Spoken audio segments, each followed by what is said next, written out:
4 tahun lalu kalau teman-teman ingat, pop-up kamera itu sangat populer ya ditanamkan di banyak smartphone. Dan nggak cuma sekedar pop-up, banyak modifikasinya kayak flip up, rotating, dan yang lainnya itu juga diadopsi oleh banyak brand populer. Katakanlah Samsung dengan Galaxy A80-nya atau Asus ya dengan Zenfone 6-nya, belum lagi Vivo, Oppo, Poco, Xiaomi semuanya punya seri pop-up-nya masing-masing.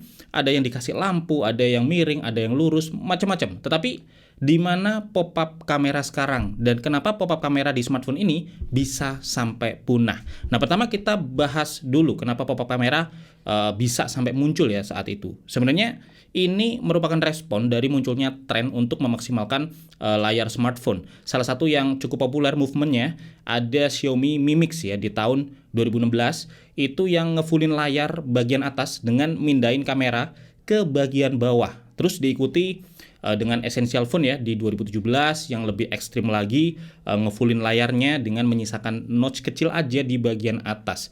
Terus semakin dipopulerkan juga oleh iPhone X dengan notch pony yang awalnya sih seperti biasa dibully ya, tetapi pada akhirnya banyak diikutin sampai kemudian dihantam oleh Huawei Honor View 20 yang menjadi smartphone pertama yang pakai punch hole, teman-teman. Nah, saat itu hampir semua smartphone berlomba-lomba memberikan layar terluas, mengadopsi notch dan juga punch hole. Tetapi beberapa mulai berinovasi, teman-teman, mencoba keluar dari gangguan notch dan juga punch hole ya, supaya layar itu bisa benar-benar full, bisa penuh tanpa gangguan apapun. Maka dari itu muncullah prototipe Vivo Nex yang menjadi smartphone pertama dengan motorized pop-up kamera. Nah, dari situ akhirnya mulai tuh bermunculan smartphone-smartphone yang menggunakan pop-up kamera. Yang pernah kita review ada Vivo V15 dan Vivo V15 Pro ya. Ini pakai pop-up kamera yang simple.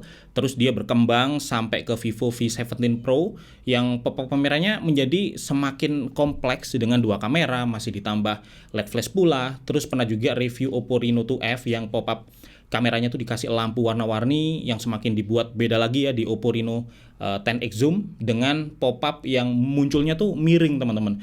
Nah, inovasi nggak berhenti di situ. Ide-ide berani mulai bermunculan. Ada Asus Zenfone 6 yang pakai motorized flip up kamera yang selain bikin layarnya full ya tanpa notch dan juga punch hole, tetapi kamera belakangnya langsung naik berbalik jadi kamera depan dan bisa buat rekam foto dan video selfie dengan kamera utamanya yang secara sensor dan kualitas sangat bagus. Ini disusul dengan Samsung Galaxy A80 yang pakai pop-up rotating kamera yang setelah muncul ke atas, kamera belakangnya juga berbalik ya ke depan untuk menjadi kamera selfie. Terus kalau teman-teman ingat pernah ada juga Oppo Find X yang nggak cuma sekedar motorized kameranya aja, tetapi benar-benar motorized slider. Dan ada Xiaomi Mi Mix 3 yang slider juga, tetapi manual ya, nggak pakai motor. Dan sebenarnya kalau melihat tujuan awal ya, nggak ada yang salah teman-teman dengan pop-up kamera ini. Teknologi ini mampu jadi solusi untuk ngedapetin layar yang full tanpa gangguan notch dan juga punch hole. Bahkan setelah berevolusi jadi flip up dan juga rotating kamera, fitur ini semakin berguna ya karena bisa membuat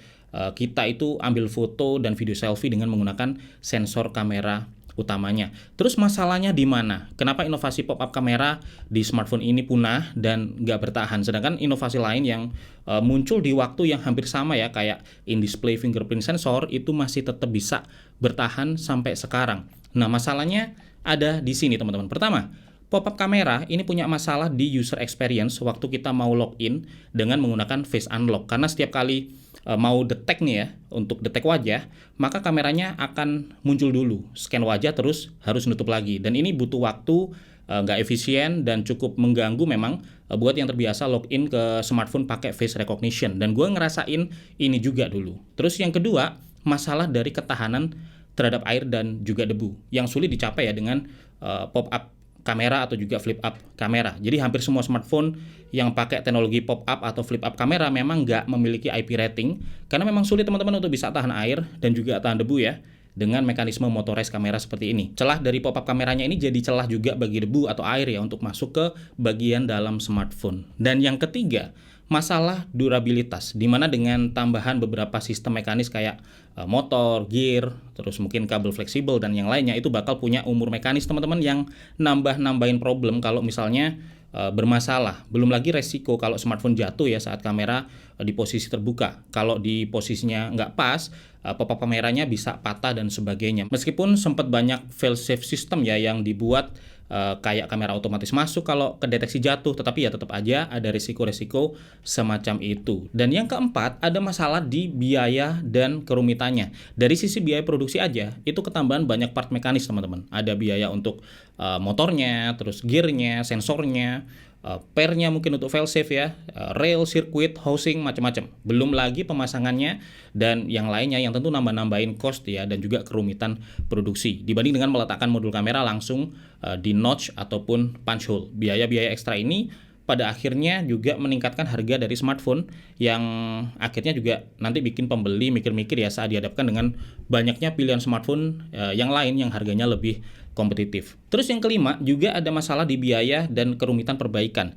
Jadi dengan pop-up dan flip-up kamera ini, itu menambah resiko klaim perbaikan ya kalau ada pengguna yang mengalami error atau sistem pop-up yang bermasalah. Jadi otomatis brand harus menyediakan parts, terus belum lagi menanggung biaya klaim perbaikan ini ya, dan segala resiko semacam itu teman-teman. Terus yang keenam, pop-up atau flip kamera ini butuh ruang yang meskipun bisa memberikan layar luas ya yang full tanpa gangguan, tetapi bisa membatasi tujuan lain untuk menciptakan smartphone yang bisa setipis, seringan, dan sekompak mungkin. Karena memang untuk bisa ada pop-up kamera ini itu perlu ruang ya untuk sistem mekanisnya, untuk housing pop-upnya, dan sebagainya. Dan yang ketujuh, rupanya kita udah mulai terbiasa teman-teman dengan kondisi layar smartphone yang nggak bisa benar-benar full ya untuk saat ini, dengan menyisakan sedikit notch ataupun punch hole. Apalagi semakin kesini bezel layar bisa semakin tipis, kualitas layar juga semakin bagus, membuat hasrat untuk bisa menikmati layar yang benar-benar full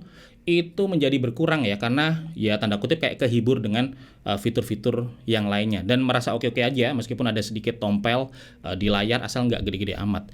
Terus alasan yang kedelapan, dari sisi brand ini nggak tahu kenapa semua pada kompak ya meninggalkan pop-up kamera dan segala turunannya. Mungkin karena alasan-alasan tadi memang cukup membebani brand, dan ini membuat populasinya juga semakin lama semakin habis sampai akhirnya punah. Dan ini berbeda ya dengan kondisi kayak smartphone layar lipat misalnya, yang meskipun awalnya nggak banyak brand yang mau rilis, tetapi Samsung masih ngotot nih untuk terus merilis sampai akhirnya sekarang satu persatu brand mulai ikutan, termasuk Apple ya, yang kabarnya sedang menyiapkan iPhone dan juga iPad layar lipat. Dan alasan ke-9, karena muncul teknologi-teknologi baru kayak under display kamera misalnya, yang bisa jadi solusi layar full tanpa notch ataupun motorized kamera. Meskipun memang under display kamera ini nggak banyak diadopsi ya sampai sekarang, palingan saat ini yang ngadopsi massal ya ada di smartphone layar lipat kayak Galaxy Z Fold series. Nah sebenarnya ada satu hal sih yang bikin gua suka dari flip up kamera selain bisa menikmati layar secara full, yaitu bisa mengambil foto atau juga video selfie ya pakai kamera utama. Dan ini membuat smartphone yang pakai flip up atau rotasi kamera kayak Galaxy A80 atau Zenfone 6 itu jadi alat ngonten yang sangat powerful teman-teman. Dan harganya jujur aja masih bisa lebih murah ya daripada solusi yang tersisa saat ini, yaitu menggunakan smartphone fold ataupun flip ya untuk rekam foto selfie pakai kamera utama, dan lebih awet juga sih ya. Intinya itu beberapa alasan kenapa pop-up kamera dan segala turunan inovasinya punah dari smartphone saat ini. Kalau gue sih sesekali memang masih rindu teman-teman sama hal-hal kayak gini, karena bikin ranah smartphone tuh jadi nggak boring-boring amat. Tetapi memang harus diakui, cost yang harus dibayar terlalu mahal ya, baik dari sisi durabilitas, ketahanan air, ekstra biaya, dan yang lainnya. Itu yang bisa gue share hari ini teman-teman. Semoga aja bermanfaat. Kalau suka silahkan di like video ini atau subscribe biar nggak ketinggalan info tekno menarik seperti ini di kemudian hari. Gue Febian dari Kepoin Tekno pamit dulu, sampai ketemu lagi di video tekno menarik lainnya besok.